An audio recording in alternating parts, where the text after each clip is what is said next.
அசோக், என்னடா நிலத்தையே முறைச்சு பாத்துட்டு இருக்க? காசுக்கு சேரா கீழே விழுந்துருச்சா? காசு கீழே விழுந்தா எடுக்காதீங்க, அது பூமாதேவிக்கு சொந்தம். நம்ம பூமாதேவிக்கு தாய் வழி சொந்த மாதிரி பேசுறான் பார். நாய் நம்ம போனதுக்கு அப்புறம் காசு எடுத்து போய் கள்ள முட்டாய் வாங்கி சாப்பிடுவான்பா. ஆமா அசோக், என்ன விஷயமா வந்த? எங்க அப்பா எனக்கு லாண்டரி கடை வச்சு தரேன்னு சொல்லிருக்காரு. இது சந்தோஷமான விஷயம் தானே? அது இல்ல அண்ணாமலை, எங்க அப்பா washing machine, soap water, hanger எல்லாமே வாங்கிட்டாரு. ஏன் ஆளுங்களை கூட வேலைக்கு வச்சுட்டாரு. ஆனா துணி காய போடதான் இடமே இல்ல. ஒப்பனுக்கு இதே வேலை அசோக். டிவி வாங்குறதுக்கு முன்னாடியே ரிமோட் வாங்கிடுவா, ஃபேன் வாங்குறதுக்கு முன்னாடியே ரெகுலேட்டர் வாங்கிடுவா.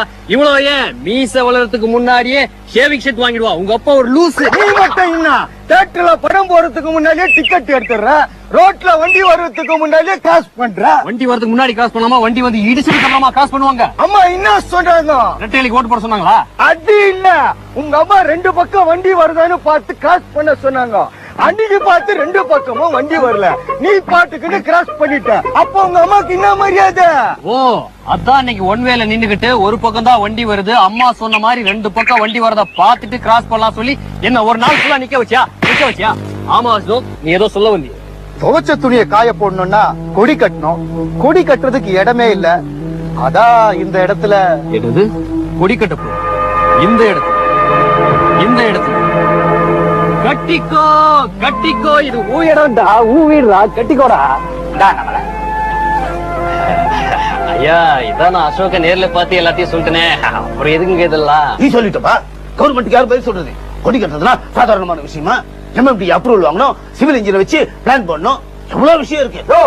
கொடி கட்ட கோடி கணக்குல செலவு பண்ணி 5 ஸ்டார் ஹோட்டல் கட்ட போறியா?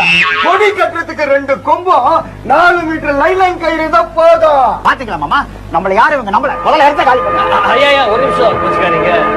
அப்புறம் கடை அசோக் பேர்ல தானே வைக்க போறீங்க? இல்ல, கடை பேரு அசோக் இன்டர்நேஷனல் லாண்டரி கடை தானே? ஆமா நம்மள, நீ எதுக்கு கவலைப்படாத, பழிச்சுன்னு பாண்டு பேப்பர்ல கையெழுத்த போடு. நிறுத்து! யார ஏமாத்த பாக்குறீங்க? இது என்ன பாண்டு? இதுவா பாண்டு? பின்ன ஜேம்ஸ் பாண்டா? யோ, பாண்டுனா இது இல்லையா பாண்டு? அண்ணாமலை படிக்காதவன் ஏமாத்த பாக்குறீங்களா? பாண்டுனா இது தாண்டா பாண்டு. அண்ணாமலை இதுல கையெழுத்த போடு. செருப்பாலே போடு. கையெழுத்து போறதாடாது, கல்லு மண்ணு போறதா பண்ணாட டார்ச்சர் பண்ற நீ. அண்ணாமலை ஒரு நிமிஷம், கையெழுத்து போடுறதுக்கு முன்னாடி அதை நல்லா படிச்சு பார்த்து கையெழுத்து போடு. இந்தா இத புடி, நான் பச்சு பார்த்து சொல்றேன். Okay okay okay okay okay okay okay எல்லாம் கரெக்டா இருக்குது, போடுப்பா. ஒண்ணுமே ஏதாவது வெத்து பத்திரத்தை குடுக்குறானுங்க, இதுல என்னத்த படிச்சு பார்த்துட்டு கரெக்ட் ஆகுதுன்ற. என்ன அண்ணாமலை பச்சு